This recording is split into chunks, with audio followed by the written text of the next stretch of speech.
आज की वीडियो में हमारा टॉपिक है मूव टूल। हम सीखेंगे मूव टूल की मदद से कैसे हम ऑब्जेक्ट को मूव कर सकते हैं और मूव टूल कैसे यूज होता है, हमारे फोटोशॉप में क्या काम है मूव टूल का। तो इससे पहले शुरू करें, मैं आपको कुछ शेप्स बना के दिखा देता हूँ जो हम मूव टूल की मदद से मूव करेंगे और उस पर वर्क करेंगे। इसका मैं कलर चेंज कर देता हूँ, एक और मैं बना लेता हूँ। चलिए, ये तीन शेप्स मैंने बना दी। आप इधर अपने राइट साइड पे देख सकते हैं, ये लेयर पैनल ओपन हुआ हुआ है। आपको ये तीन लेयर्स दिखाई दे रही हैं। एक तो बैकग्राउंड की है जो ऑटोमेटिकली पहले मैंने अपना आर्टबोर्ड सिलेक्ट किया हुआ था, ये मुझे आर्टबोर्ड शो हो रहा है। तो इसके साथ आपको लॉक शो हो रहा है। लॉक का मतलब ये है, बिल्कुल ये लॉक है, जैसे मैं इसे मूव करने की कोशिश करता हूँ आपका ये मूव नहीं होगा। यहाँ पे मुझे कर्सर दे रहा है।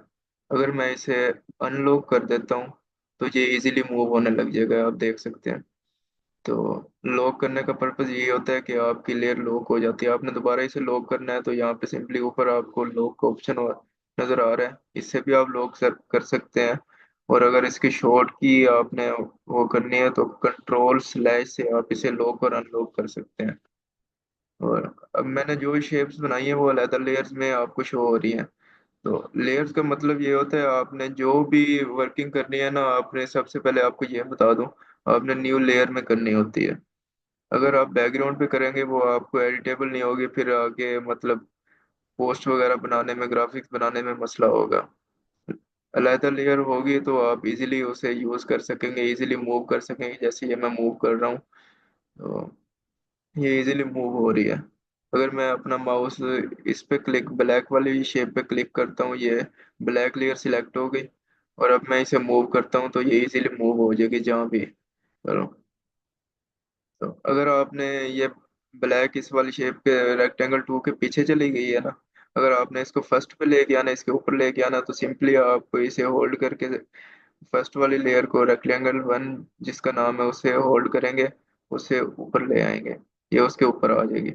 अब आपने इसकी रीसाइजिंग करनी है, कंट्रोल टी से ट्रांसफॉर्मेशन होती है, तो आप इसकी रीसाइजिंग कर सकते हैं। जैसे मैंने सिंपली माउस पे क्लिक कर रहा हूँ तो ये रीसाइजिंग हो रही है। अगर आप शिफ्ट क्लिक करके ऐसे रीसाइजिंग करेंगे तो ये आप जिस तरफ भी मूव करना चाहें उस तरफ हो जाएगी। अगर शिफ्ट में छोड़ देता हूँ, ये चारों कॉर्नर इसके मूव हो रहे हैं। तो मूव टूल का यही काम है, ऑब्जेक्ट वगैरह को मूव करना। मूव टूल की मदद से ये चेक करें आप, ऊपर लाइंस भी दिखाई दे रही हैं आपको कि आपकी रेशो क्या है। और बैकग्राउंड लेयर की वजह से ये होता है, बैकग्राउंड पे आपको दिखाता है कि किस रेशियो में वो आपका मूव हो रहा है। आपने जो भी काम करना है सबसे पहले न्यू लेयर सिलेक्ट करनी है, न्यू लेयर पे सारा काम करना होता है। तो चलें, आज की वीडियो में बस इतना ही था, मूव टूल बताना था। नेक्स्ट वीडियो में हम दूसरा टूल डिस्कस करेंगे।